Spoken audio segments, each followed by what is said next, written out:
and welcome to episode 5 of HardcoreGaming101.net's top 47,858 games of all time. Wait, do I have to say we're a podcast? I mean, you are listening to it. But anyway, it's our show, and we are objectively, definitively, and scientifically ranking the games you nominate on Twitter. I'm Xerxes, and I'm genuinely concerned about the future of FM radio. And with me are... I'm Bob Hader. I'm Carl. And I'm Satango.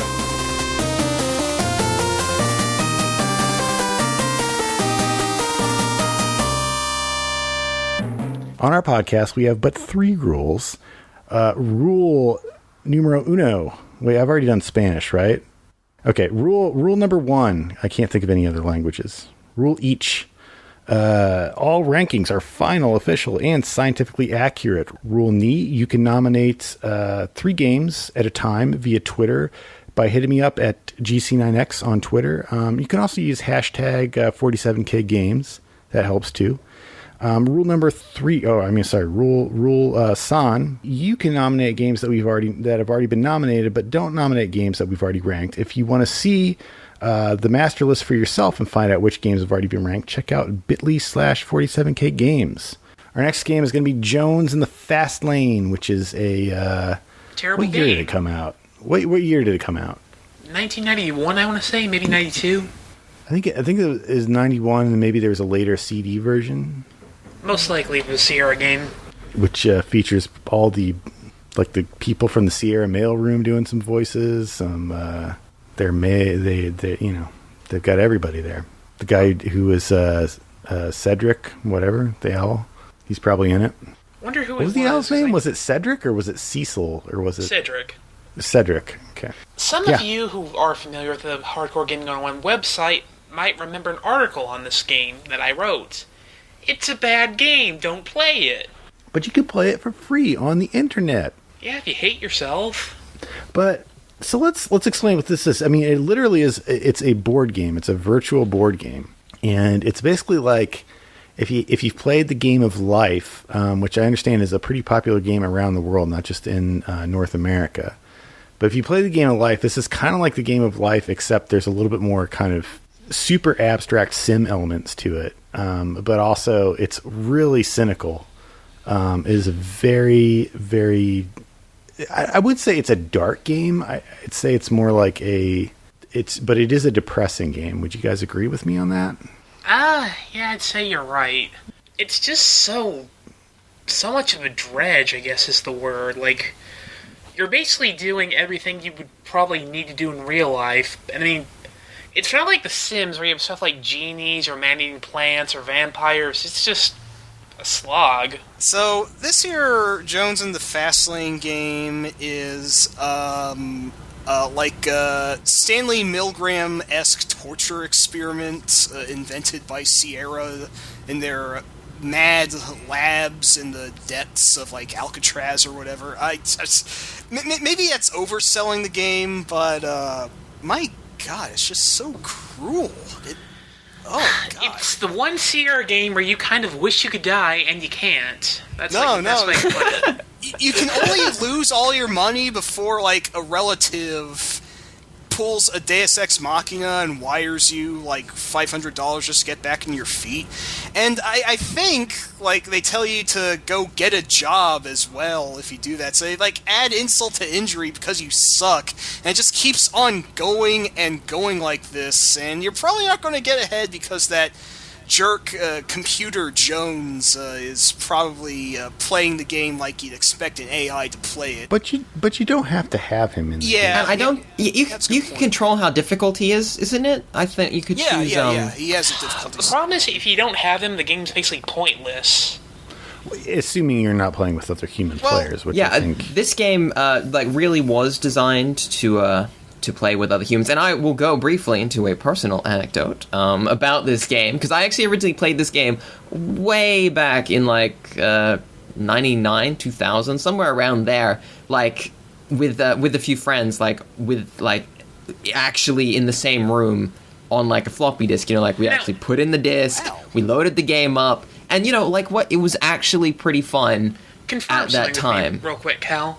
You can't affect the other players, right?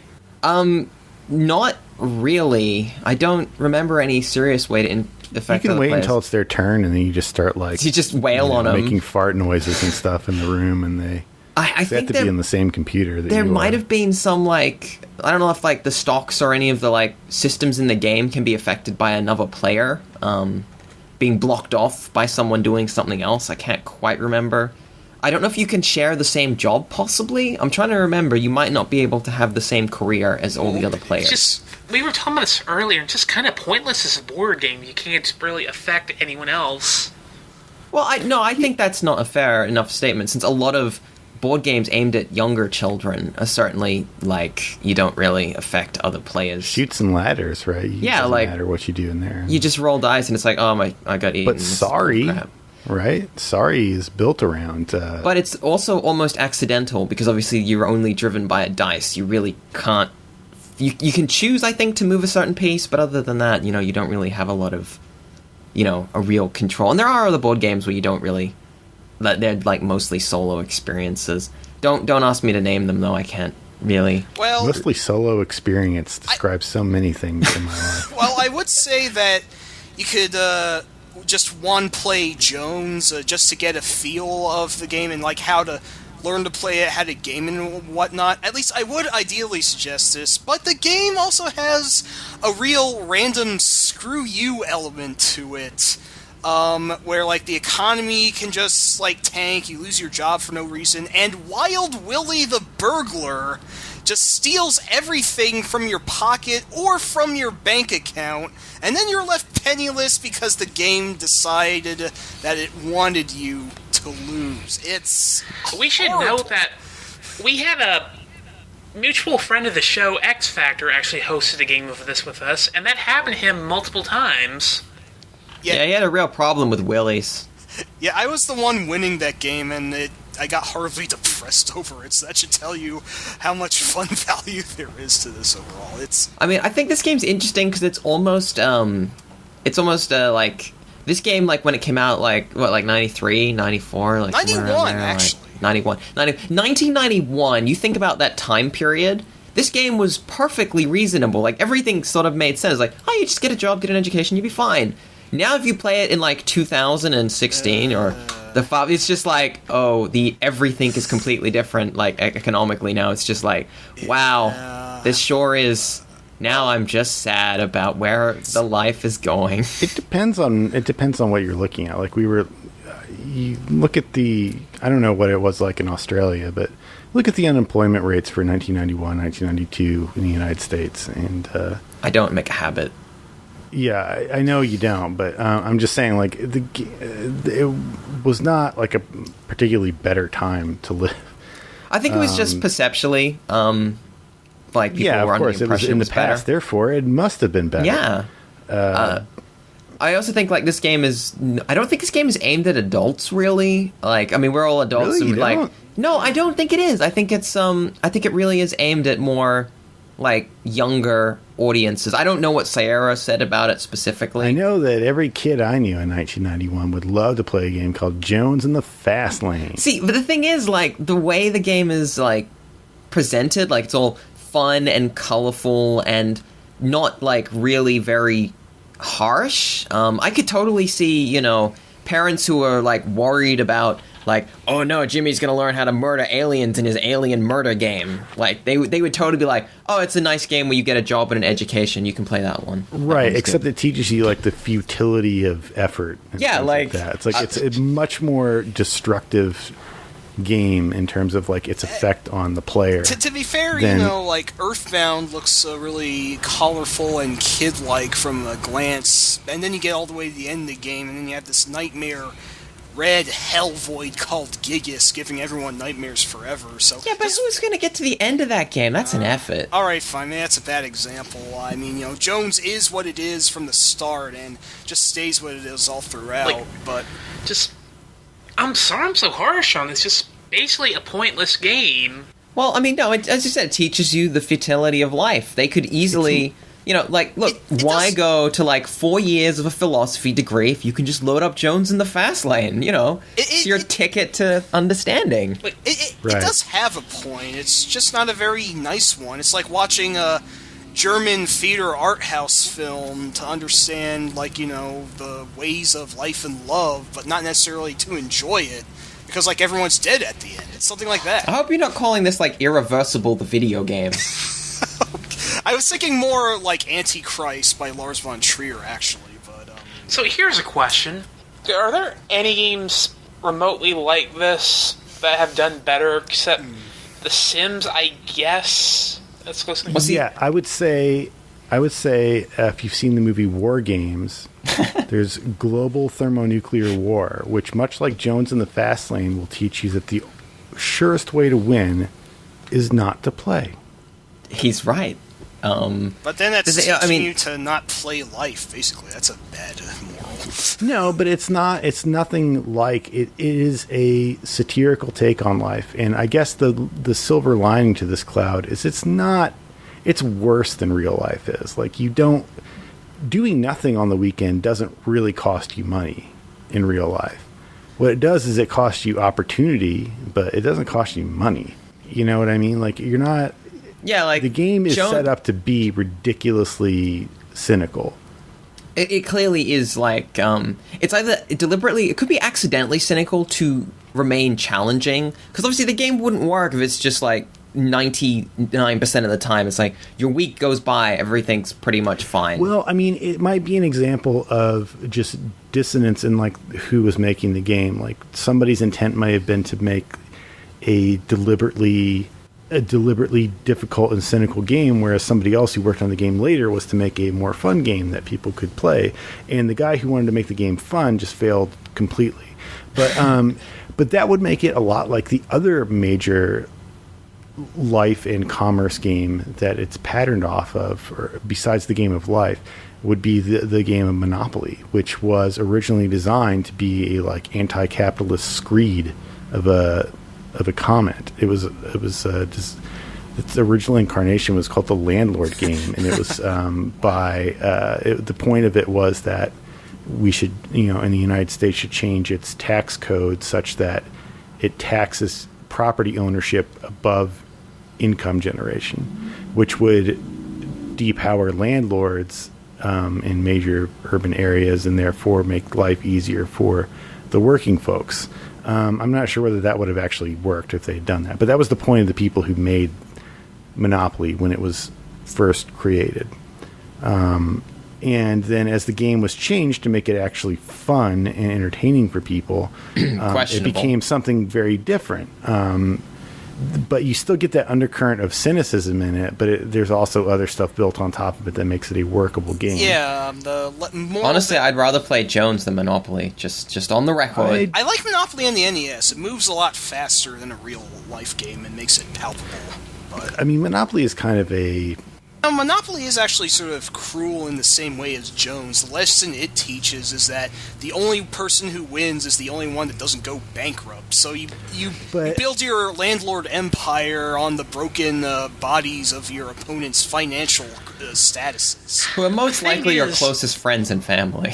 The thing is, though, at least with Monopoly, it feels like you're going somewhere. You're not just, like, drudging through life week after week, not going anywhere. Going back and forth. You might not win a Monopoly, but at least you're kind of steadily moving up at a small You're pace. always going clockwise.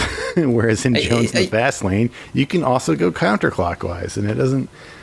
Well, you get to choose where you go, and that's, I like that initiative in life. You can go counterclockwise right to the factory where you blow your entire week. Because you have no social life. You gotta work at the factory. That's, working at the factory. That's another thing. There's like... I wanted to say that... Sorry, Bob. I wanted to answer your question earlier about, games like this, other than The Sims. Honestly, I think, like, there are... Like, the whole, like, Diner Dash sort of style game, all these games where, like, Cook Serve Delicious, all these, like, restaurant games, all these games where you basically run a job and then you manage your life kind of outside the job, but not really. I think they're all kind of spiritual successors to what Jones was trying to do, but couldn't get right because they didn't really include the fun part of doing things. They just like, you drudge, you drudge, you drudge. Yeah, that's another thing about Jones. There's like, you never do anything social. I mean, you never do anything fun. I mean, I guess there's a weekend things, but like, you can buy stuff like TVs and such, but you never get any indication of using them. They're just there because you can say you have them. Right. Everything you do is like base survival. Right. Unlike the board game Life, that game, the game of life, like you get to marry somebody and have children and things, and like even if you lose, it's like, well, in the game of life, I won because I had loved ones. And this game doesn't have any of that. It's just like a solitary quest for stuff. It's really more of like an impersonal, like, you know, capitalist corporate work drone simulator, right? And like the weekend events, they're not really so much events as they are rip-offs. They only exist to drain you money for no good reason, and that's on top of owing rent. I think it's the single most offensive thing in the game is that every turn you start out and you find out it's like, oh, by doing this, you lost money. It's like, I didn't have a choice to do that. I would have done something else. And that's why I would say that if you want to play a really good, competent, modern version of Jones in the Fast Lane, is play Papers, Please. Yes. He's right. I'm not. That's not that funny. I think it's a good suggestion. No, it's a great suggestion, but that's why it's funny. Because Please is it's a not a cynical game, but it is a dark game that touches on a lot of the same stuff, but it's not dealing with a world that resembles the one that most of our audience lives in. So I can recommend it without saying it's like it can be depressing. Depends on how your outlook is, but at the end of the day, like when you're done, you can go back to your normal life, and it doesn't feel like you're being haunted by the game Papers, Please. If anything, it makes your regular life feel better, because it's like, plus, I don't live in like a Papers, Please actually has you doing something that's clearly defined, very active, and sounds mundane on paper, but is surprisingly fun and quite challenging once you actually get around to it. It's very well written, and also it has tons and tons of nudity, which, I mean... You can turn that off, too, if you're offended by it, but yeah... It's not... but it is the least... the only thing offensive about the nudity is that it resembles like the flabbiness and unattractiveness of your own body. I mean, it's exactly like 100% not titillating. That's the whole point of that. No, it's just for drug and weapon searches. That's like... And it goes to the conceit of the game, like the basic point of the game, which is like the dehumanization of like kind of official, customs type work. Yeah, and like everybody becomes like a commodity. Everybody's just like additional baggage coming into crossing an imaginary line. Yeah, and you wanted to decide imaginary lines, baggage. This sounds exactly like Jones in the Fast Lane. It is, but it's better. Yeah. Anyway, I think it's time we rank this game. I know you guys are not going to rank it very highly, but I do want to say, like, I feel like it kind of sets out to be a bummer. And I'm not really sure why they did, but I got to give them points for, accomplishing that. I think we're down in the, like, I have no mouth and I must scream range, at least. I mean, I have no mouth and I must scream is a pretty depressing game. I'm going to put it between Amagon and Caverns of Kafka. Really? It fails as what it's trying to do. I'm sorry. What do you think it's trying to do, and how does it fail? It's trying to be a board game, but it's a board game where nothing matters, basically. It's just like, instead of just grinding everything out by yourself, you're just grinding out with 3 other people. But you can't play it by yourself. Actually, you can. Right, and you can also play against like some like little 90s clip arty dude who is, I guess, the titular Jones. I mean, there's just no competition. It just ends when it feels like it. It just stops. Yeah, I mean, but do you think that like tonally it accomplishes what it sets out to do? Or, I mean, as a game, I'm with you. That's why I'm thinking of ranking it pretty low. It's because as a game, it's not very much fun, and it's not very interesting to play. But just because it's depressing, I don't think we can hold that against it, because that's what it's trying to be. I mean, there are all kinds of stuff out there that is deliberately depressing. It's not that's depressing, it's that's not fun. That's what matters to me. That is true. It is not fun. It's more fun to talk about than it is to play. Amagon, say what you want, but it had a pretty clear goal of what it was trying to do, and it did it. I would put it below.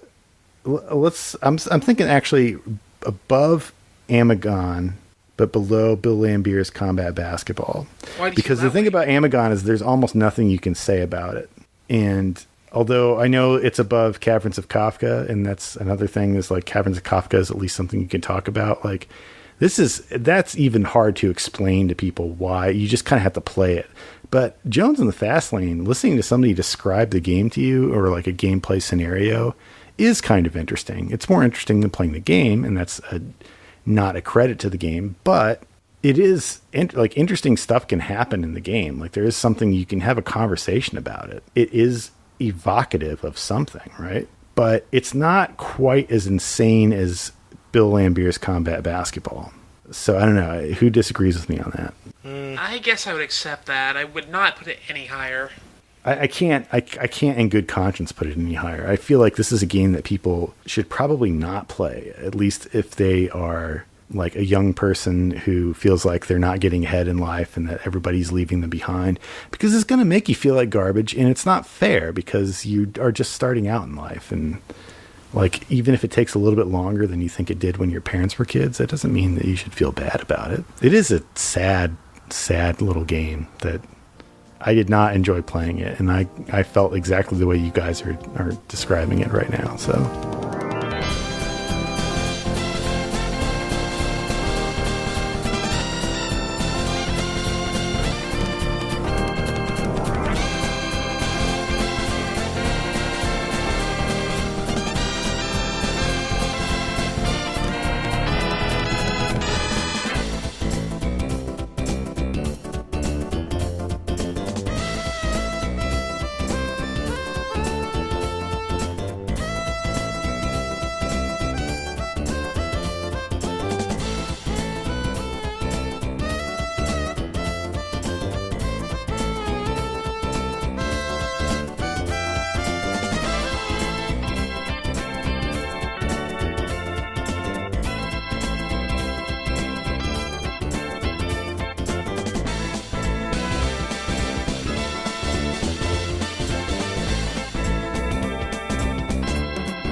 okay, so our next game we're going to talk about is Worms Armageddon. For multiple platforms, it was... I think it was like PC, N64, Game Boy Color, PS1, maybe Dreamcast? I'm not sure on that last one. Dreamcast, I believe. Yeah. It was nominated by at Big Bang Blitz on Twitter. I think it was one of the... can't remember when it was nominated. I think it was one of the earlier nominations we got. So thank you, Big Bang Blitz. No relation to the Ballroom Blitz. I know very little about this game. I've played a Worms game, but it was quite a while ago. So I'll let you guys sort of take over. I could introduce the series real quick. Worms started as a series in about 1995. The original one was for Amiga before being quickly ported to computer systems like the PC, PS1, Saturn, and so on. Worms Armageddon is about, I want to say, the third mainline release, and about 20 of them by now, by the time of this recording. And it is generally agreed by most fans of the series to be the best one. Why is it specifically the best, would you say? Just that it has the most stuff offered for it? Well, the new ones, the ones that you'll find on Steam, they kind of keep adding features, but they just kind of get a little bloated. They kind of remove features that people kind of want, like, say, having 8 worms in a team. The new ones don't let you do that. And it's just, I guess you could kind of say it's more pure that way. It doesn't bloat itself with features you don't really need, like a big single-player campaign. Yeah, I mean, it's just a dedicated multiplayer game for the most part. You don't have to worry about, like, DLC or different classes like the new ones have. They have new classes? Like, classes? I didn't know that in the new ones. Yeah. I didn't touch them. That's actually kind of insane. So, I mean, yeah, like, this is all the worms in Worms. It's an artillery game. You just randomly position on a 2D map, and you shoot at each other with various weapons until there's no worms... Well, until there's one team left standing, if you... generally. Right, yeah. Oh, yeah, it's got the team play mechanic in it. It's basically like Scorched Earth or Cannon Fodder, but with, like, a bunch of added bells and whistles. I don't think that's it's a top... Yeah, that's a top it's an ISO game. Deal. Oh, yeah, no, that's right. Cannon Fodder. What am I thinking though. I'm probably thinking of, I mean, like, there'd be like a Shara game called Cannons and Tank Cannon and just like, Gorillas, I think is what you're thinking of, maybe. The Q-Basic game where you're monkeys and you throw... Well, gorillas and you throw bananas at each other. That's... I remember mine was the whatever DOS version that I was playing was called Banana, and I found it really strange because why would bananas explode? Wait, are we talking about Q-Basic? He is, but he had a version of it that had been renamed Banana. Not that it matters. Not really. But yeah, no, it's like if you've played one of them, you have absolutely exactly know how they all function because they're almost functionally the same. I think the difference with Worms, Bob, you can confirm if I'm correct here.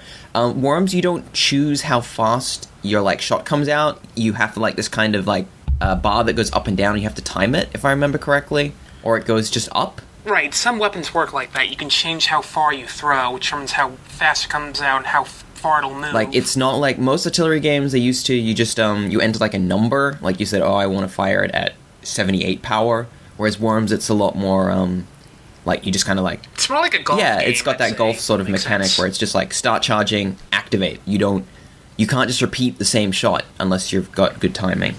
Well, I think also really notable things about Worms is that, you know, you're not just using the basic arcing shell shot. There are a lot of different types of weapons and tools you can use. Like, right, there's like something that's kind of like the like baseball bat. It's the remote missile, right? Yeah, Hadouken and Shoryuken. I think the games have some of those have those. They were. I think they might have been introduced in Worms 2. A lot of the weapons were in Worms 2. Worms 1 had only a few weird weapons. You know, I think it had the sheep.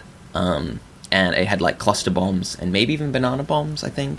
It was the second game where they introduced a lot of new weapons, and Armageddon was where they really went nuts and really threw in like, I can't even remember, like there's like the giant metal donkey or stone donkey or something that just falls through the whole map, if I remember correctly. It's been a little while since I played Armageddon.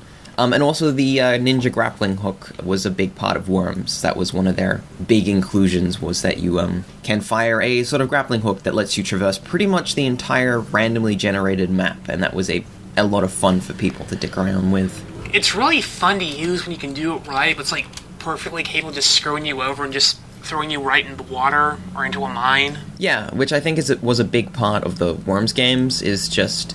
It's not really perfect. You kind of make funny mistakes, and your weapons just cause chaos, and everything goes insane.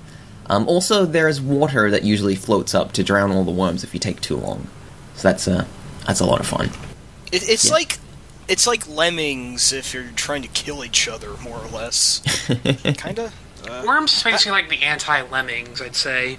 Yeah, I just sort of get a Lemmings-esque vibe from its geography, which has a lot of weird stuff that you're fighting on. I think you can actually, like, kill, like, camels and old ladies with all your explosions, but they're just part of the background, so they're not technically living entities. I don't know, it's really strange how that works. I'm pretty sure that you can actually use, like, your own images as levels if you wanted to use... Yeah, definitely some games had that. Say a terrible webcomic, go for it. Yeah, that was...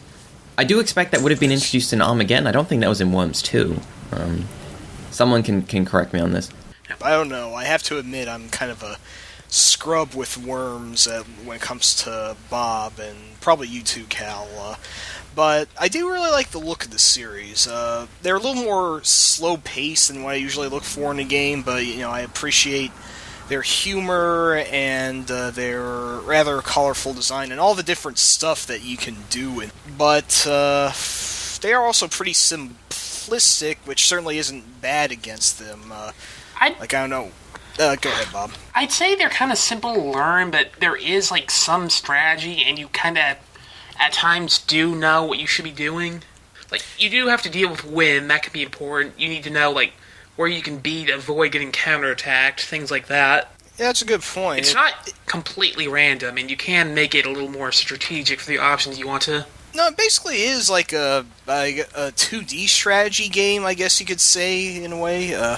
Because something else I realized is that the targets all have health points, so unless you hit them with like a Giga Nuke, they're not going to die in a single turn, so you have to make sure you know how to strike at them without putting yourself in too much danger. Having said that, Right. the water is an instant death, and worms get flung across when they get hit by certain weapons, so there's a kind of a balance between weapons that do damage and weapons that give velocity to your worms. You know, there's a kind of a strategic element to how you use your weapons as well.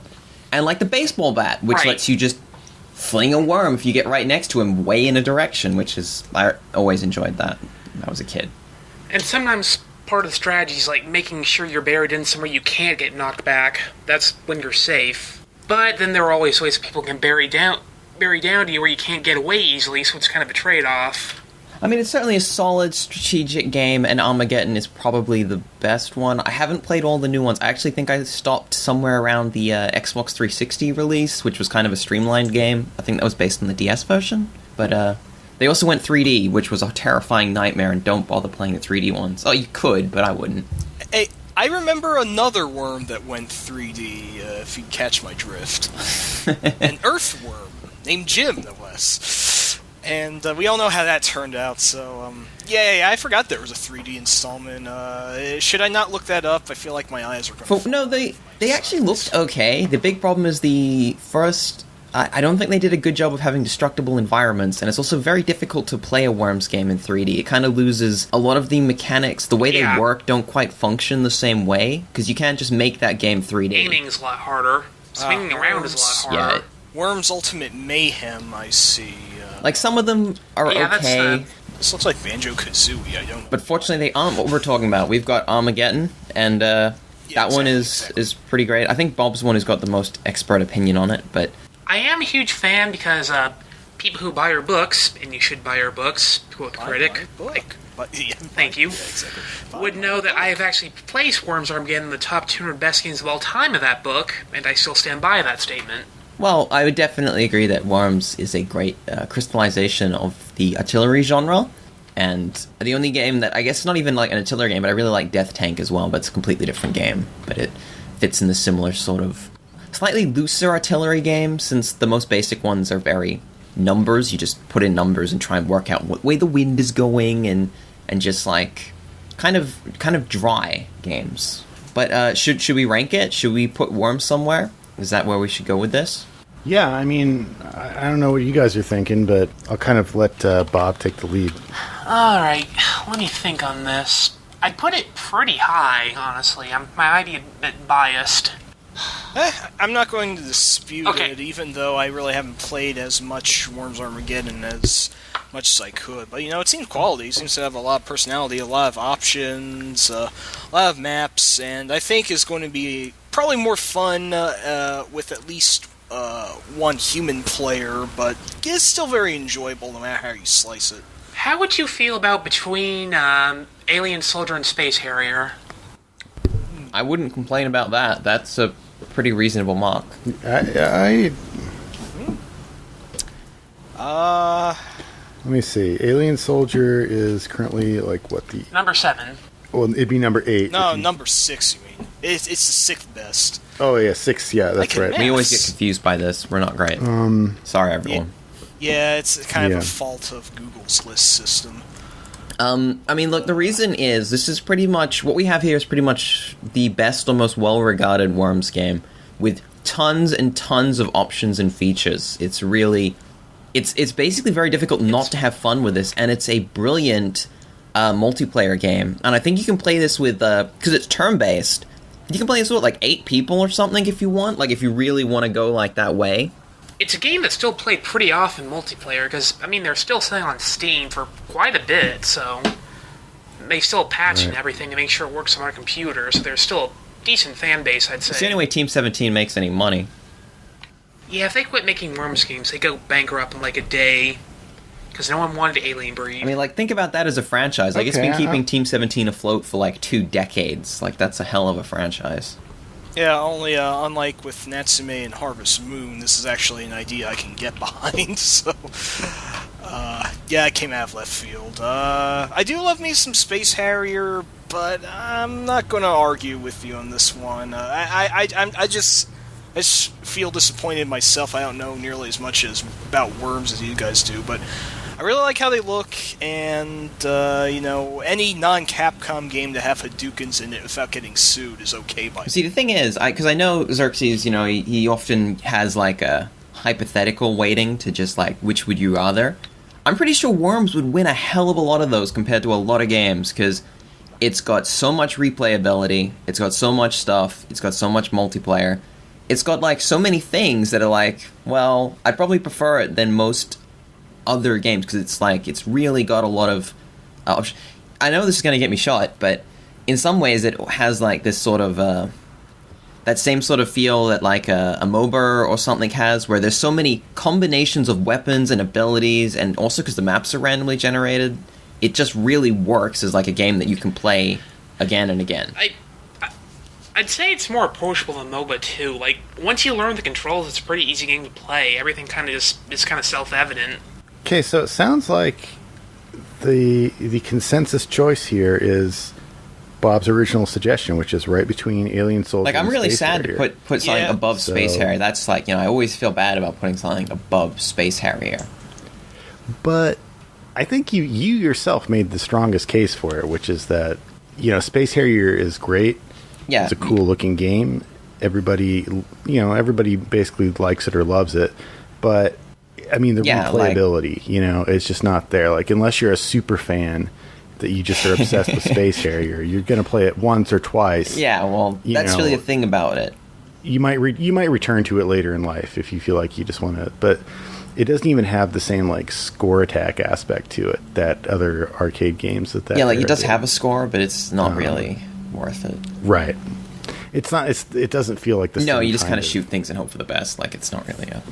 Right. The thrill is just that it looks really cool, and you can get through the whole game. The best thing about Space Harrier is that it's technically impressive. I'd say it's not atmospherically and technically impressive. Like, it's no, beautiful. It's not bad. But yeah. Okay. So I think we can all live with that. If it was any other Worms game, I might set it slightly lower. But this is the best Worms game of a franchise that's going for. This is the best. Let me just ask. Armageddon has the concrete donkey, right? I was trying to mention the concrete donkey, but I call it the steel donkey and the stone donkey, but it's a concrete donkey. Thank you for correcting me. Yeah, you get to insta-kill opponents by plummeting a donkey statue on their head. That's pretty amazing. I cannot argue with that. I can't believe we got through a whole Worms discussion without mentioning a holy hand grenade.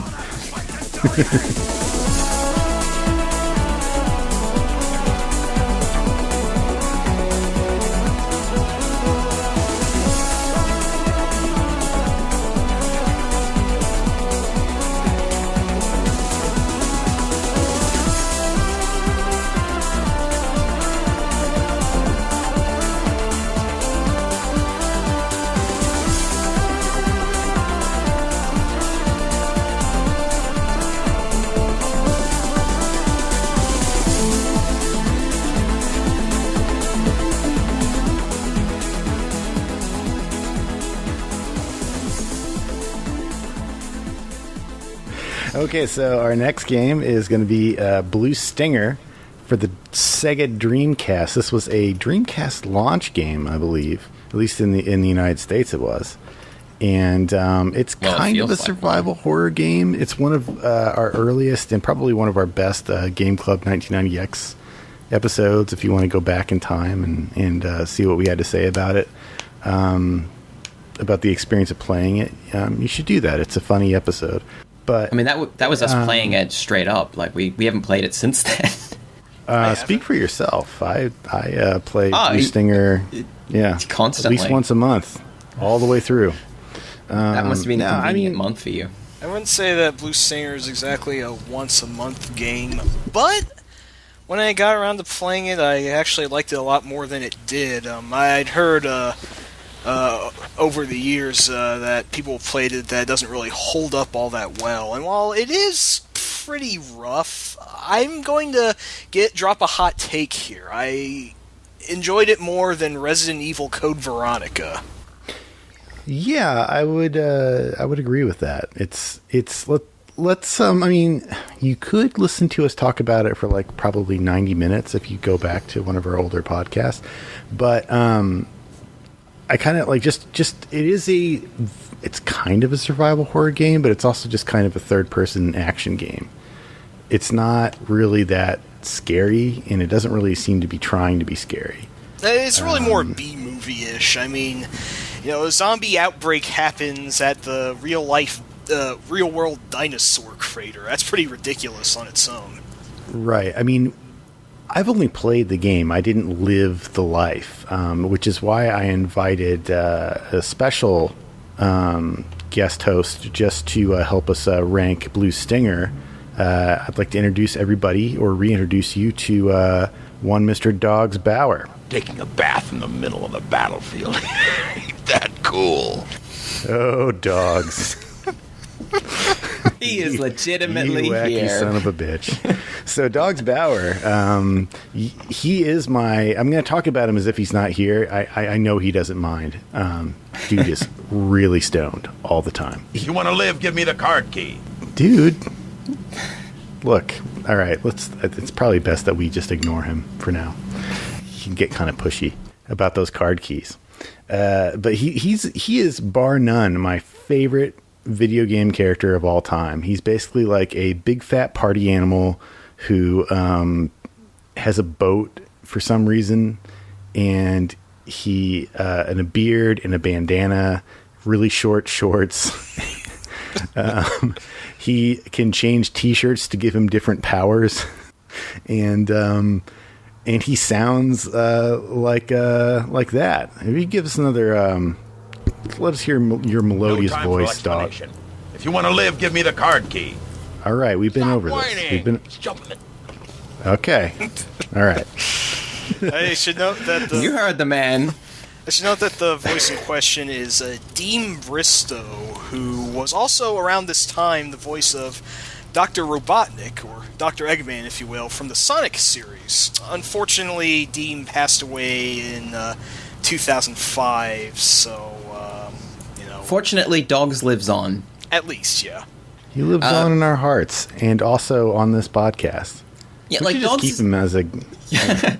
I was gonna say Dogs as a character. He feels like a bit character, but he's actually a main character that you get to play as the whole time, which is like that's amazing. Yeah, the thing is, he's the deuteragonist, but not the protagonist. The main guy is Elliot G. Balad, who's, I guess you guys aren't as fond of. A weenus. Yeah, Elliot's the white bread Ryu dude who just gets caught up in things, he's like Leonardo, and Dogs is like all other three turtles combined, I guess, as far as interest is concerned. I mean, Elliot kind of approaches every situation just like, oh man, what's going on? Whoa, like, whoa. Also, yeah, he's boring at the same time.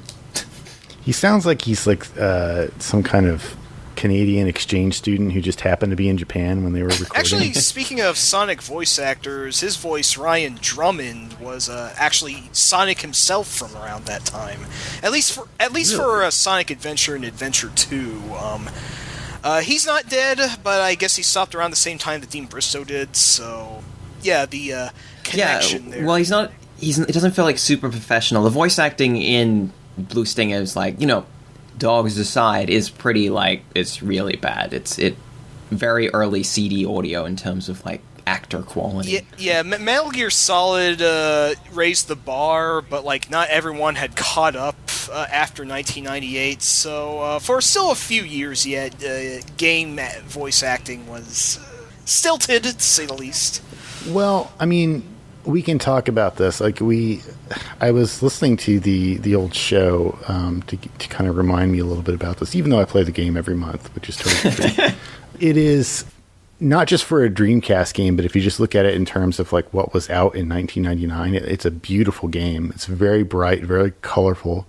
The game world is pretty unique. It's kind of like this self-contained like research station kind of offshore platform type thing with like a little town, and it's got you're kind of running around after everybody's been turned into giant weird plant monster type things. Yeah, no, it's that and was it's it? set during Christmas, which makes it a very rare Right. Christmas game. Right, and it's got this weird like Japanese department store Christmas shopping music in one of the early stages. It's a strange. I mean, this game, tonally, it's a strange game. Yeah, it was a time capsule of a game from the moment it was released. It's such an odd thing, and like the way the game's items and stuff work. You do a lot of like grinding enemies for money because they respawn to buy new items and buy health, and it's just like, huh? Like, which defeats a lot of the survival horror ethos. You can is just beat and. Oh, sorry. Well, I was gonna say it is basically it's survival horror for about the first 5 minutes before you just go to the shopping mall and get a bunch of money and buy all the guns. Right, then it becomes crazy. Yeah, right? Yeah. it really does teeter more towards an action game in the later levels of things. I mean, I argue it's easier to control than earlier Resident Evils because the camera's always over your shoulder. It took Resident Evil until 4 to get around to doing that, but It wasn't Everybody exactly gives it over your credit shoulder. for inventing that. There's a lot of like fixed camera angles in places. It's a transitional game, but it's fully 3D, true full 3D. It doesn't use pre-rendered backgrounds or anything. It's all 3D. At least I think it's all 3D. It looks really good. Is it like jumping to the moon for me to compare it to Resident Evil right away, or is that unavoidable? No, its No, you gotta main compare it to competitor was Resident Resident Evil. You had Blue Stinger, and you had Resident Evil. You had Carrier and the Ring game, but don't play those. They're not any good. I have not heard of those. It's not a good, like, if you look at it in terms of like Resident Evil or just about any other survival horror game, it's not going to make a lot of sense. It was marketed as a survival horror game, but it really, as we said, isn't, because it just doesn't have most of the hallmarks of survival horror. And I think it's kind of a disservice to the game to try and box it in like that. It's really more just like a somewhat story-driven third-person action game. It is absolutely its own game. Like, there is one game that it compares to, and it's its own semi-spiritual, not quite predecessor, sequel thing. Illbleed. Other than that, there's nothing yes. that... They're the only two games that have the same tone and controls and just... It's like this B-movie... They both go for this B-movie feel that... It's not like a... It's not like an ironic B-movie. They're not going for like this sort of like, haha, B-movies are stupid. No, they're like, this is a B-movie. This is legit, like B. Yeah, did Right. the developers Climax Graphics, did they do anything else of note after Illbleed, or did they default pretty soon after? I don't know. Let's ask dogs. Dang, he's alive! I was hoping you'd be dead so that I'd be debt-free. Well, I mean, in all fairness, I think Climax Graphics is dead, right? Whoops, that was like the least appropriate clip. Stop whining! Jump in the tub. No. Jeez. That worked really well. But yeah, I think Climax folded shortly after. Actually, I don't think they because I think that there was talks to port Illbleed to the Xbox or something, and then it didn't happen. I believe is one of the things that the death of Climax sort They of may occurred have around there. realized that nobody cared. It was.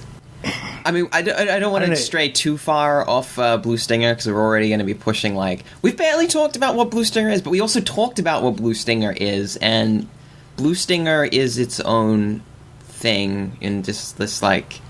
I said this, I didn't record this, so I'm going to say it right now again. Blue Stinger, as a game, is kind of... I think it's reached the maximum amount of aging it's going to do. Like, it's just... It's such a strange game, and it's really dated in a lot of ways, but it also is like this completely unique thing. It doesn't really fit into any like category. Like, you can't, if you try to play this as any other game, you'll be like confused and annoyed because it's not a survival horror. It's not quite an action game.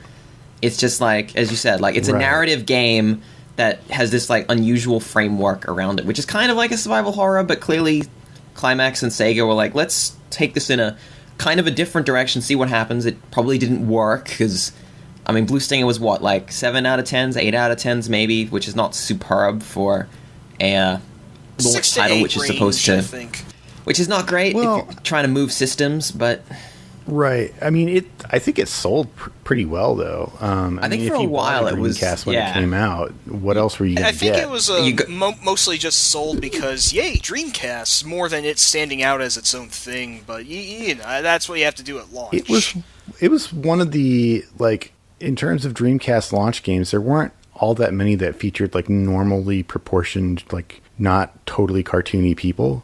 To give you sort of, I mean, they were cartoony, but you know, there was like some kind of, you know, aspect of like these are people, and we're not doing like anthropomorphic, you know, hedgehogs and things like that. Yeah, no, this is they look human. They look about as human as most Dreamcast games would ever go. Dreamcast games never really tried to push that grainy, gritty human look. It was almost always this sort of look. I think it would have been a mistake. Like the thing about Blue Stinger is that it looks better than anything that ever came out on the PS2, in my opinion. Like in terms of just like the crispness of the visuals and the way they put it together, they took huge advantage of the fact that the Dreamcast had anti-aliasing as like a feature.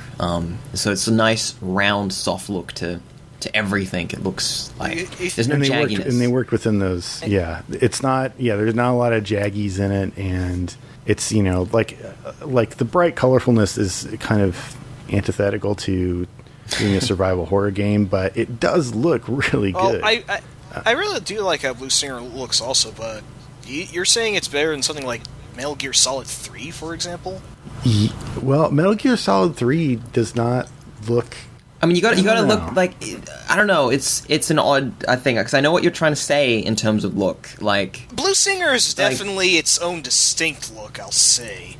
If you wanted to say which one looks more realistic, well, Blue Stinger loses immediately. It doesn't look realistic. Yeah, realism. It looks more like style. It looks more. Not, I don't want to say modern, but it looks like higher resolution, basically. Even though they're exactly the same resolution, but the textures, like, it doesn't really go. It doesn't have a lot of. They worked hard to avoid textures. the muddy texture look, which was a big issue. Like almost every PS2 game has the same muddy texture look. Like almost every single one, unless they do like a cartoon look. It's always muddy. Right.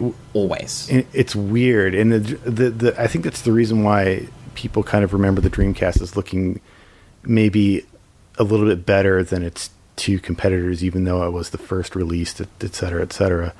Is that a lot of the games just kind of went with the system's strengths and used the anti-aliasing to great effect, and you know, they look pretty good. Plus, the thing had the what was it, the VGA out or something like that, which is how a lot of people play it now. Yeah, it had. If you're going to use the original hardware, and that makes it look extra good too. Yeah, you have to upgrade your PlayStation 2's output to use that. Otherwise, you got like component or whatever, like a gross composites thing. So, right. Should we check with dogs into whether we should rank this now? Do you have the card key to the freezer warehouse? No, I mean, dogs, we've been over this. We don't have the card key. If you want to live, give me the card key. Dude. It never seemed like a terrible game, just very average, I'd say, so. I think it's a game that's really more appreciated for its time than holding up nowadays, but. Yeah, if you have fond memories of the Dreamcast, I think it kind of holds up better, and I certainly do have very fond memories of the Dreamcast. It's still my favorite console of that generation, notwithstanding the like kind of dearth of great games. I would be careful with Blue Stinger, because that one is a game that I think if you have very, very fond memories of Blue Stinger, you might be like, wait a second, this isn't what I remembered at all. Yeah, that's true. I mean, I played it recently, like this month. Right, exactly. This month. I played it this month, as I do every month. On the first of the month, I get out Blue Stinger and play through it all the way through. Sometimes it takes me all day long. There's just so many things to explore in Blue Stinger. There's the barbershop and the convenience store and the little room above the convenience store where you can buy a grenade launcher. The barbershop. And how dogs can change his physical move list just by wearing different t-shirts. Yeah, he puts on the sumo t-shirt and he can just shove people, right? Well, He's gotta believe in shove himself. dinosaur zombies, but yeah, Right. certainly. The game also gets credit for, I think, having just a totally batshit insane story.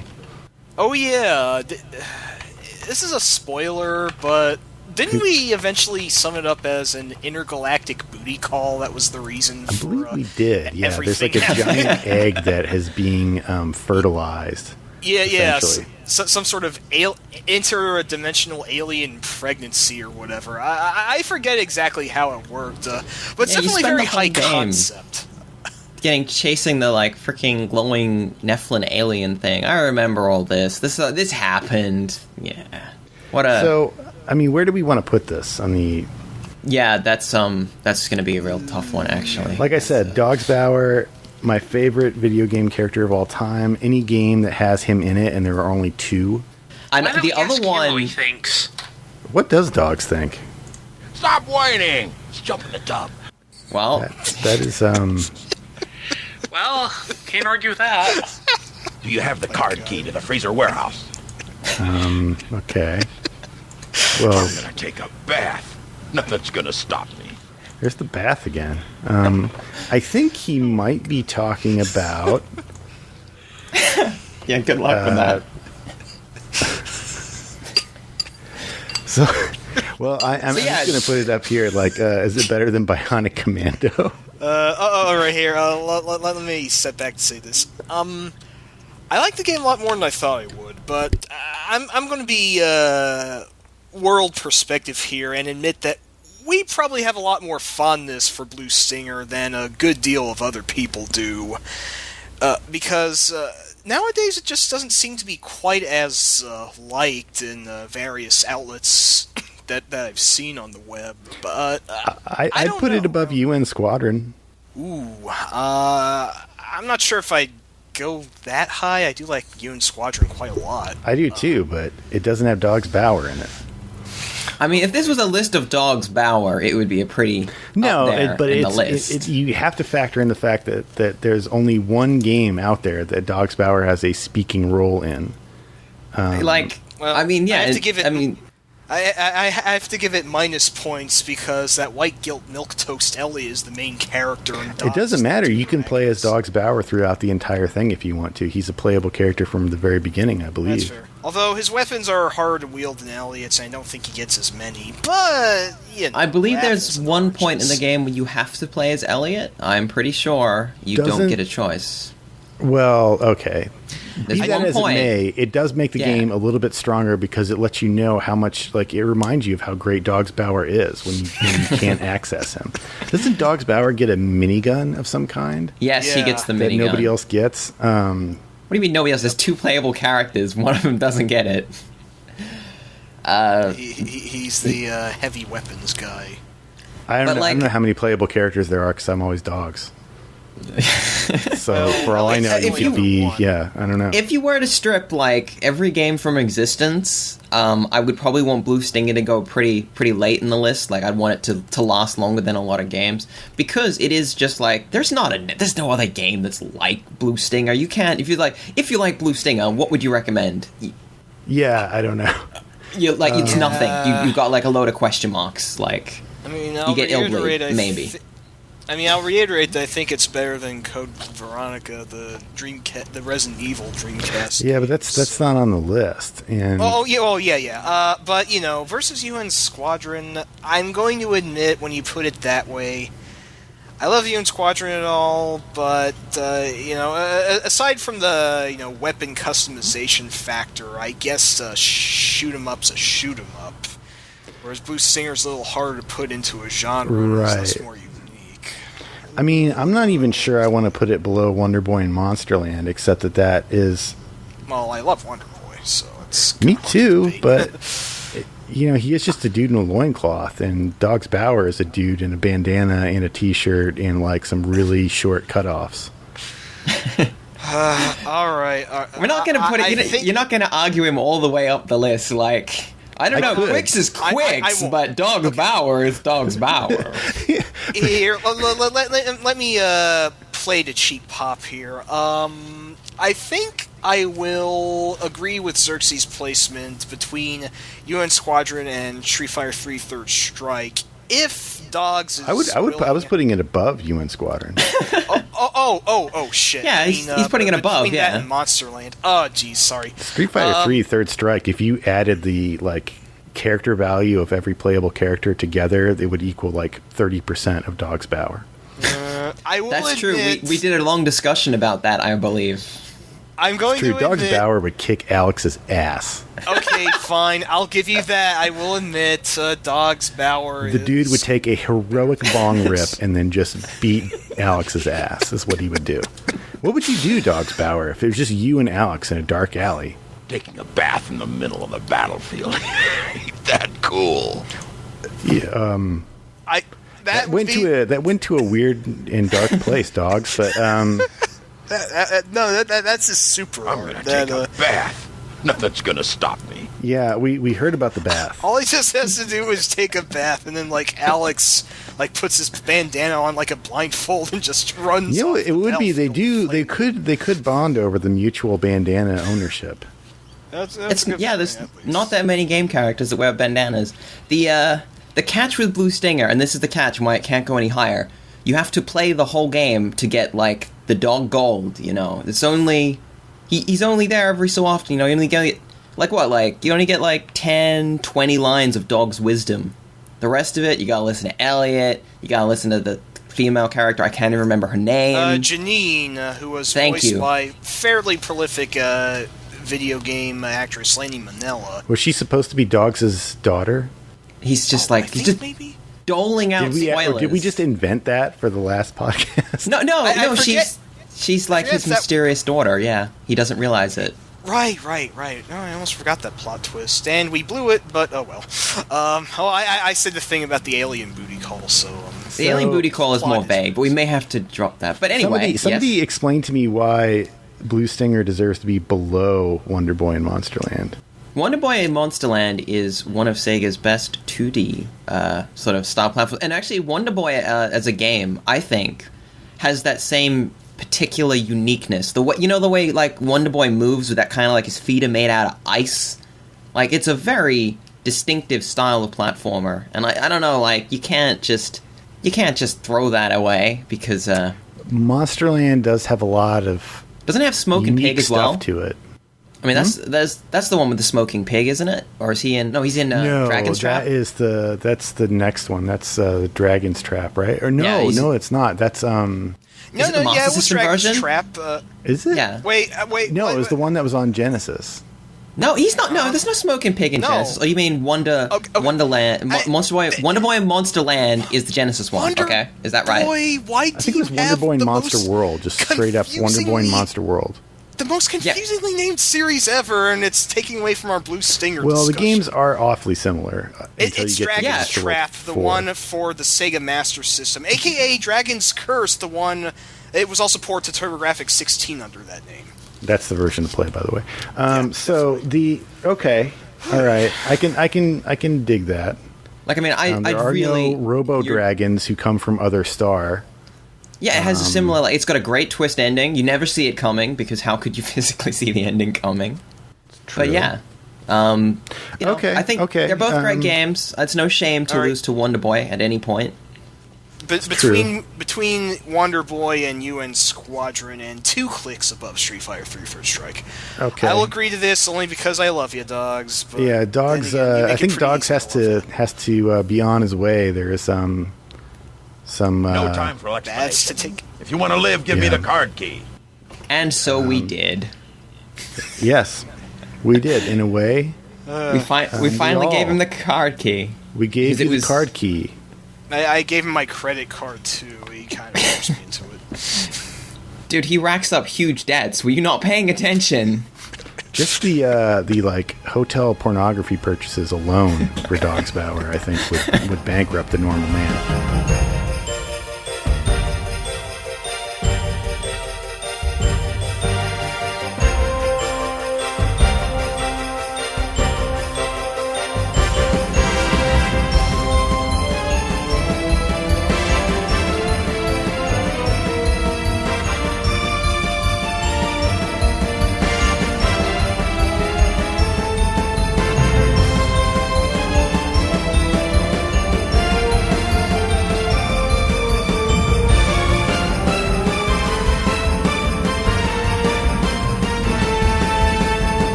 So Contra Hardcore is our next game, and it's a Genesis game. It's the only Contra game on the Genesis. It's a weird Contra game, but I was playing this. I played through it before once we decided we were going to talk about it, and I really like it. It is very much the. It is very much what would we say? Castlevania Bloodlines is to Super Castlevania 4. Contra Hardcore is to Contra 3: The Alien Wars. Yeah, that's exactly it. Pretty much. The 16-bit counterparts. Although I feel like Contra Hardcore is a lot better than Contra 3. I like Contra 3, but... My statement would be that Contra Hard Corps is much more successful compared to Bloodlines. Like, Contra Hard Corps is very, very, very strong. Yeah, Bloodlines is kind of a mix. I think Bloodlines is a good game, too, but I feel like Castlevania 4 is a way better game than Bloodlines. I admit, I really like both Bloodlines and Hardcore for generally being kind of faster and more like experiment and do new things that later games in the series didn't really bother with. They're a good deal. Well, I mean, they're almost spin-off games in their way because they aren't numbered. They're just kind of like Sega Mega Drive exclusive-y sort of side games. Although Bloodlines was on something else, wasn't it? Or was that a different one? I always forget. There's some no. TurboGrafx or something game. No, Bloodlines is very clearly Genesis only. I can't... Well, I know the original Castlevania got, like, ports to the Amiga. Well, let's not go down that rabbit hole. It's too far. Okay, but yeah. I would say that, like, with Bloodlines, which we're not supposed to be talking about, but I would say that it is basically just a normal Castlevania game, plus it has the option to do, like, a long-haired dude with a spear and very pretty eyes. Yeah, I think his eyes were toned down for the American release. But which is a shame. Yeah, censorship. Censoring our dude's eyes. Bloodlines is also a lot more focused on set pieces and has more boss fights, much like Hardcore's does. Yeah. Hey, we're talking about Hardcore. Rotating room and all that stuff. Yeah, I mean... Bloodlines and I think he's trying to get us to talk about Hardcore. Bloodlines and Hardcore are really more like boss rushes compared to the rest of their series. Hardcore especially feels more like a prototype to Alien Soldier, and I think, in fact, I can't totally confirm this, but I've heard that a good deal of Hardcore staff actually left to form Treasure.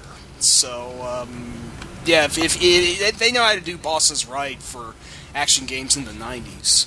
It's got some cool boss battles in it. Let's talk about what makes it different from basically every Contra game that had come up to that point. Well, multiple playable characters, I think, is the most notable. Right. Well, Contra Force, but no, I'm just kidding. Contra Force was. I want to not acknowledge that game exists, but it does. I mean, it just wasn't meant to be a Contra game. Yeah, the very different characters are very different, completely different weapons. They've even got different scales, like their sizes are different. Like that's bizarre. Yeah, you've got the blonde-haired dude, the blonde-haired chick, the brown-haired werewolf man who has a chain gun arm. And a robot, right?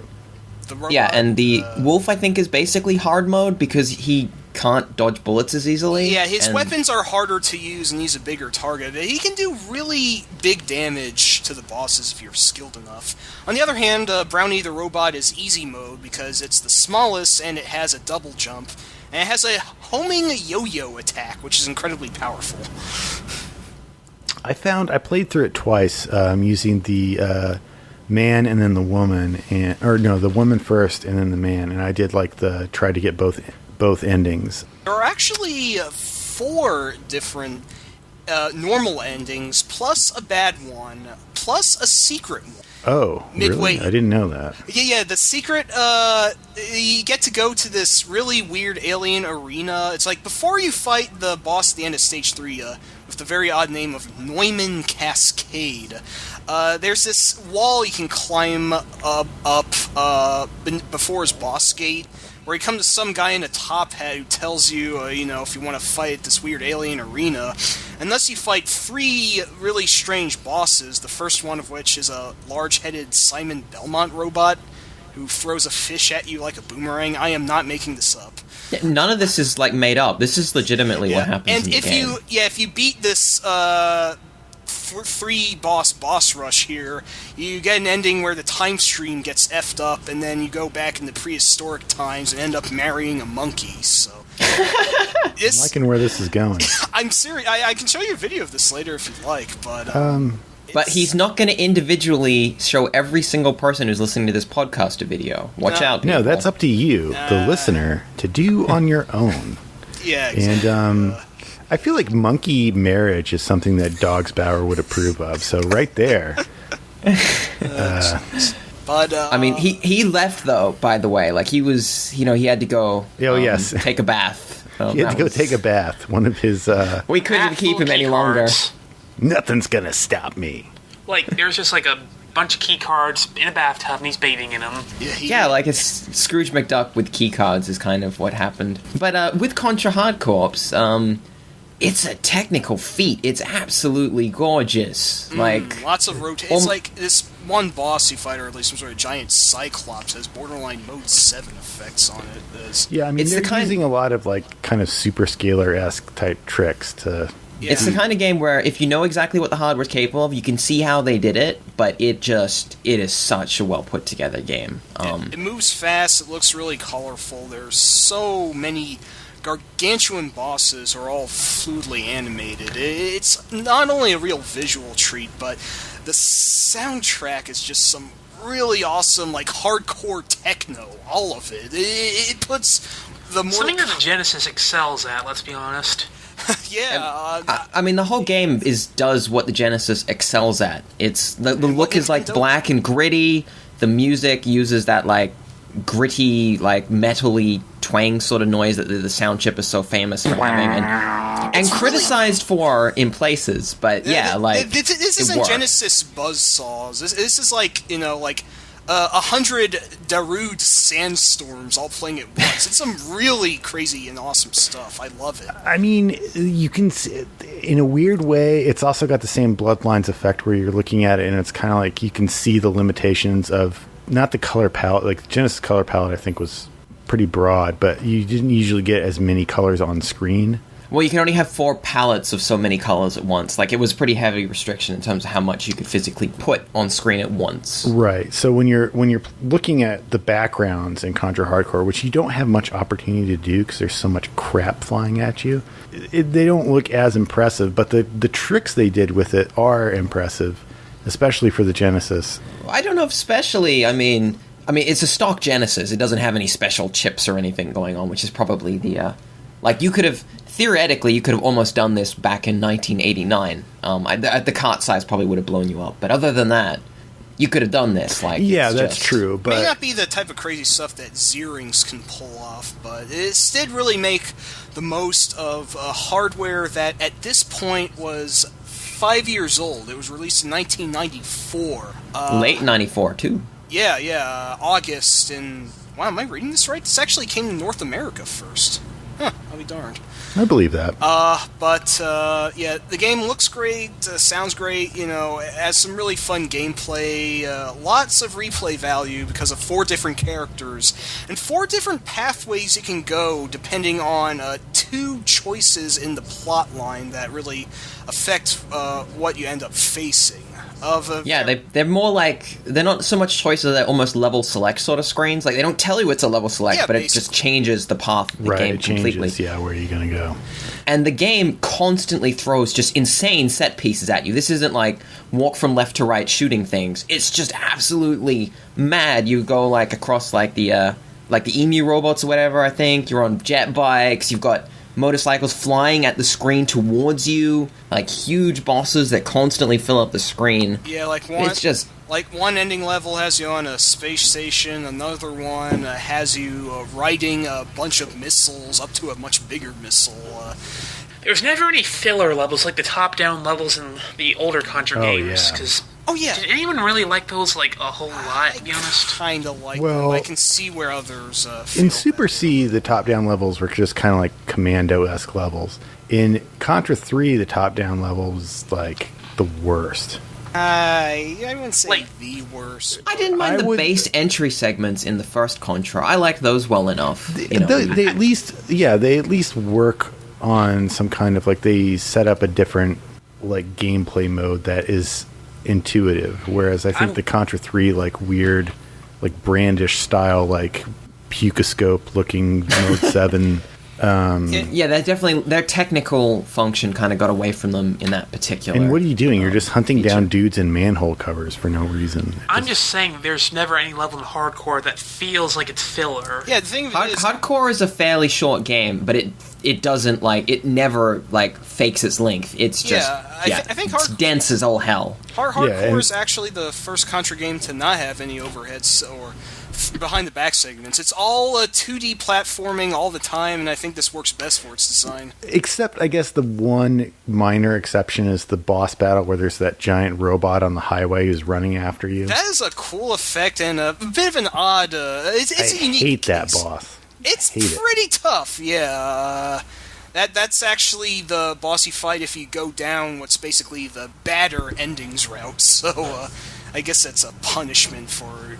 It's signed to pursue Dead-Eye Joe, you idiot. Yeah, the two endings I got, one seemed like kind of a generic good ending, and the other one, like, right before the final boss battle, you see in the background, like, you go up some kind of turbo lift up to, like, the top of some tower, and then you see them fire some massive weapon at the earth and destroy it, basically. Then you have to fight the final boss. Wait, I don't remember that part exactly, but I remember that was the one where you actually die when the space station blows up. When it's over, you die. Oh well, technically, if you chase Dead-Eye Joe, the endings you get are that one or Colonel Bahamut, the big bad, escapes to fight another day. But yeah, if you go back to the research lab instead, then both the endings are good endings. Relatively generic ones, as you said, but they are what they are. So, I mean, before we get too far else, I think it's worth mentioning this is not an easy game. Because you guys are talking about the ending, like, oh, I booted up the game and I like got to the fit. It's like, this is okay, not so an let me easy explain game. to you how I did that without much effort.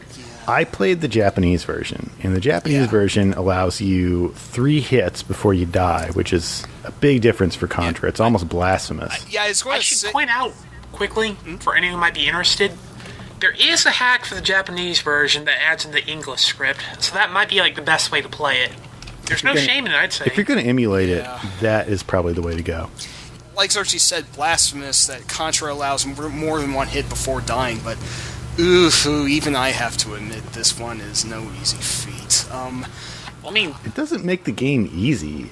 I mean playing the American, one hit and you die version. That's even that's how Contra works, but it's also feels like.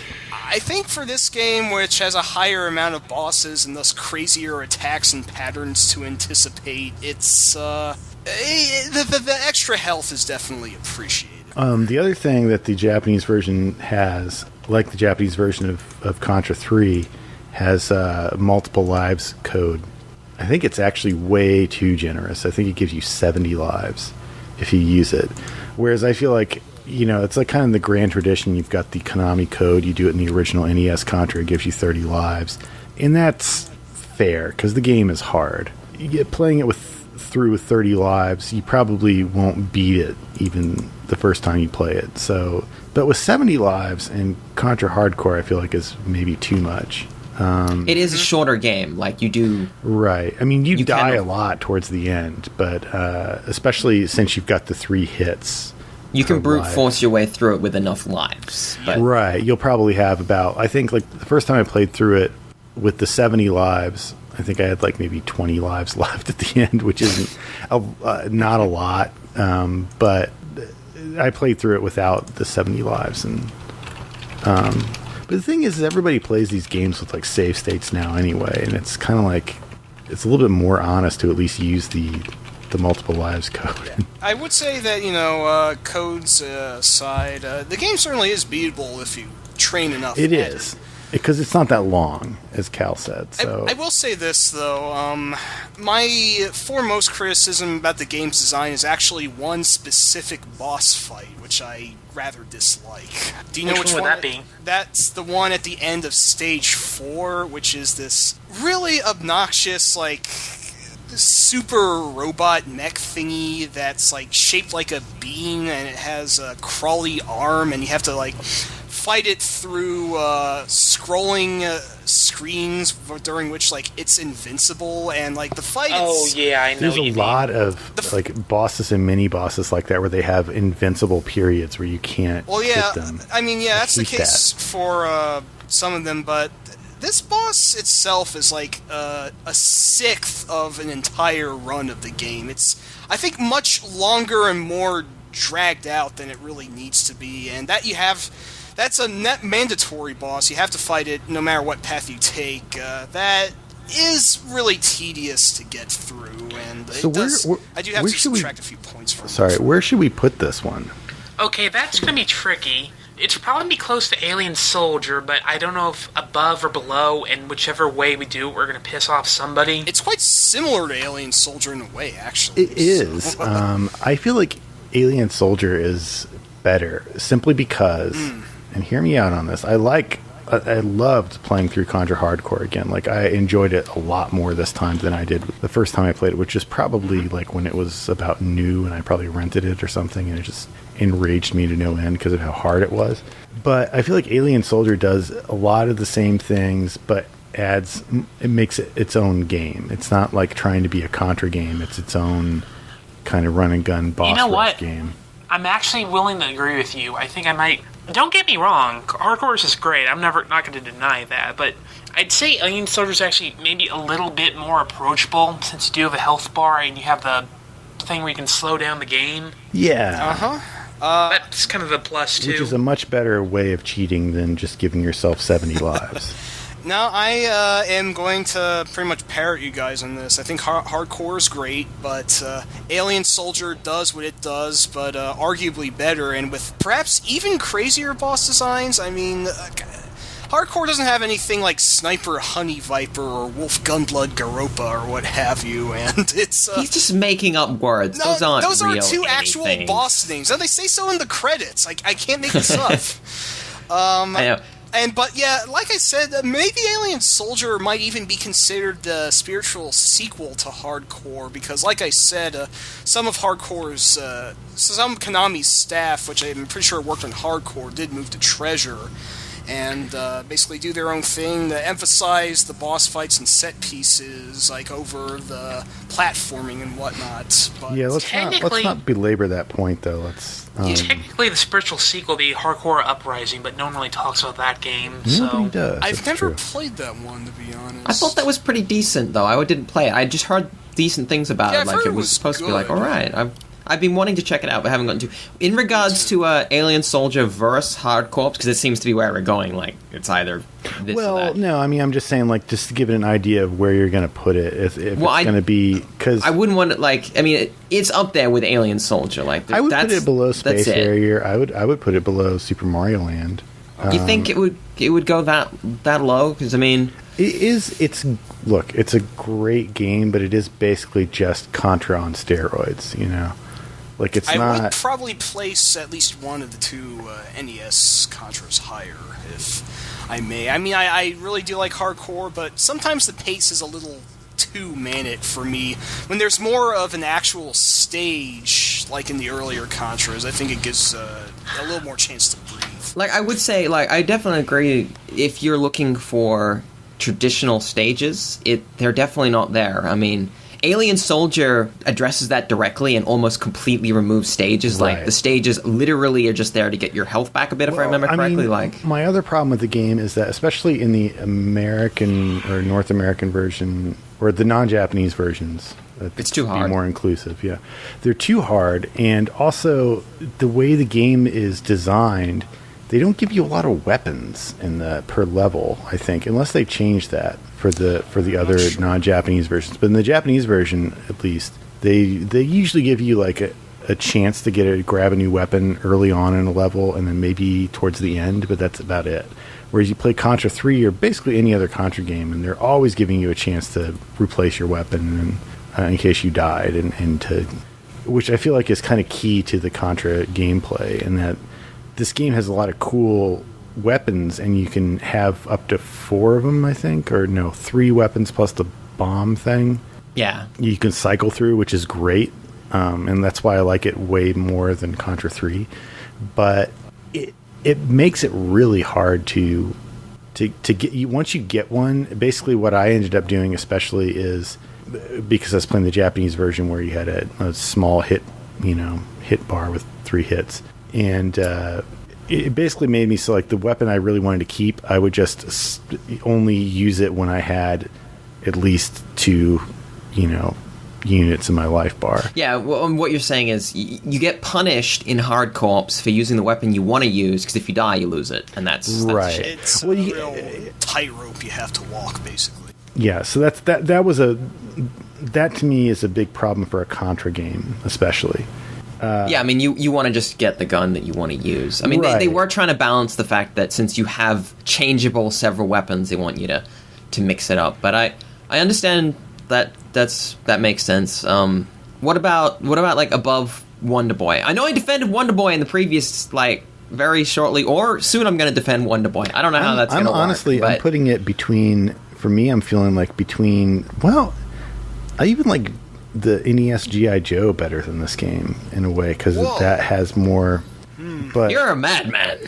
I don't know. I honestly, I don't know how to feel. This is like one of the best. In my opinion, this is one of the best run and guns on like the Mega Drive. Yeah, like right, easily one of the best. Right now, I'm feeling between Street Fighter 3 and Snatcher. Okay. That sounds kind of low, but I guess I'll live with it. Well, if I'm wrong, I'm wrong. Like this, like I don't agree, but you just do it anyway. Okay. I would maybe place it 1 or 2 clicks higher because I am a rabid Contra fanboy. But taking a step back, it is a game that doesn't take any crap, and I don't think anyone could easily get into. It has a very high wall of entry. I imagine that a lot of people playing this would have a good deal of trouble, even with the first stage. The robot boss you fight at the end of that is pretty vicious for early on. So. It is designed to be like the Japanese version of the game. That is what the game is designed to be. It's just like Ninja Gaiden, where the game was designed to be something else, and then they made it extra hard for all the other markets. Would you say especially Europe? It's extra hard in Europe, I believe. Because it's just nothing but robots? Wait, would you guys say it might be the Dark Souls of Contra? No. Thank you. Stop bringing Dark Souls into everything. Let me just put my foot down on this. I feel like, and I'm not just doing this because, the Japanese version is the one they spent the... But it really is the one that's the game that they wanted to make. It's like with Bare Knuckle 3 as opposed to Streets of Rage 3, I think. It's... Possibly not that extreme, because Streets of Rage 3 was really gutted compared to no kidding. the Bare Knuckle. See, I mean, for me, Street Fighter 3 versus Contra Hard Corps? I mean, for me, I would put Contra Hard Corps above it, because I don't care that much for Third Strike, but that would be me. I would personally. I would actually kind of agree with Cal in that case. Okay. We are going to actually put this one between UN Squadron and Street Fighter 3 Third Strike. Unlike Blue Stinger, I mean, someone can make a compelling case for it being better than UN Squadron. I'd be open to it, but like it's a tough one to me because I mean we basically said, I believe we said that UN Squadron was one of the more interesting and better shmups on the between SNES. Wonder Boy and UN Squadron. That's my final offer. I like Hard Corps more than those games. So well, wait a minute, we just put Blue Stinger in there, so that's fine. I mean, okay, we do have to factor that in. So do we have to factor it's where worse it would than be? Blue Stinger because it doesn't have Dog's Valor. Oh, for the and I'll allow this. Okay, I'm fine with that. It does have a werewolf with a gun arm, which is probably the spirit. If Dog's Bower had, if he was going to make, if like Dog's Bower was like scribbling in his like notebook, it would be like, Wolfman, he's got a minigun. I love it. It's great. Dog's Bower would make a game called like Jimmy Buffett Hardcore. So, are you saying that Thing is Dog's Bower's persona? Yeah, exactly. Yeah. Wow. So we're putting. Let's put it below Blue Stinger. I mean, more people are likely to beat Blue Stinger than Hard Corps unless they play the Japanese version. Yeah, even playing the Japanese version is plenty hard. I'm not saying it's easy. I'm just saying it has cheating. No, you can finish it by cheating. The life bar makes it fair. It doesn't make it easy. No, it does not make it easy, but it is the best version to play because you don't have to cheat if you don't want to. I'm not suggesting people do that. I did it because I wanted to play as much of the game as I could in about 2 days. This is definitely a game which you're actually supposed to not finish it very quickly. They want you to earn every single But the footstep. game is designed around that life bar, and that's so. I'm going to probably rank. I'm going to say we're ranking the Mega Drive, the Japanese version of the game, because that to me that's the one they want people to be playing, and they. Well, I mean, either way, I'm happy with the placement. I think it's good. Right it's under good Blue enough. Stinger. That's right.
That's all for this episode of Hardcore Gaming 101's Top Games podcast.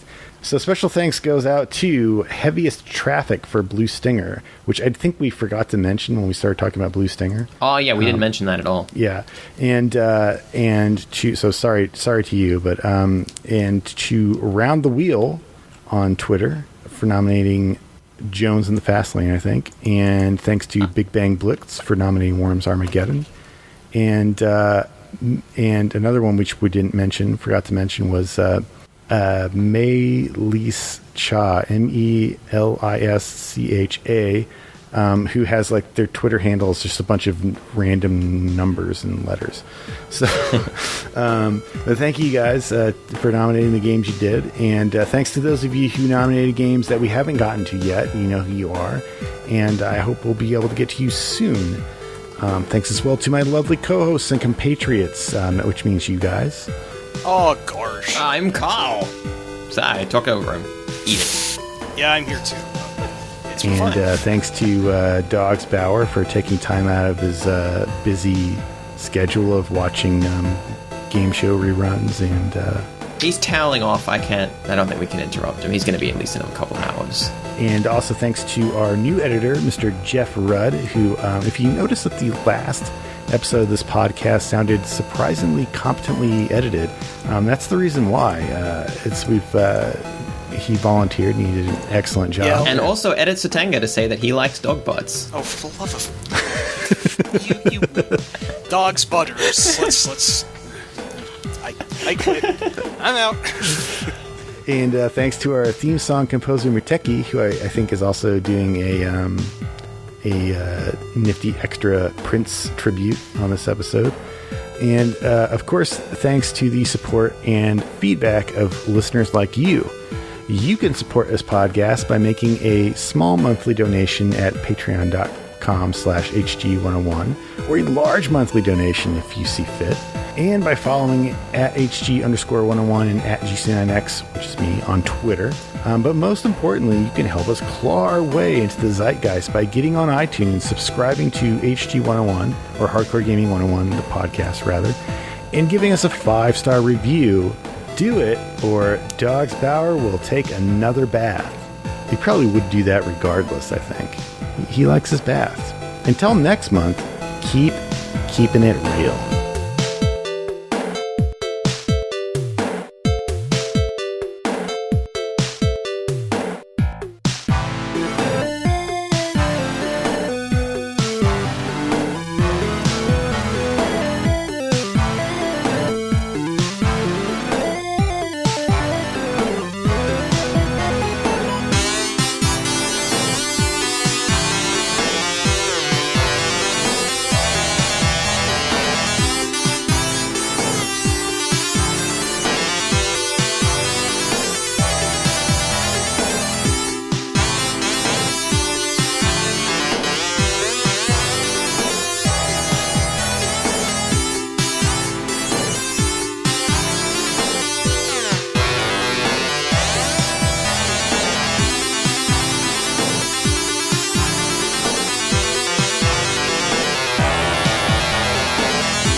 Dogs butts. Dogs butts. Dogs butts. Dogs butts. Dogs butts. Dogs butts. Dogs butts.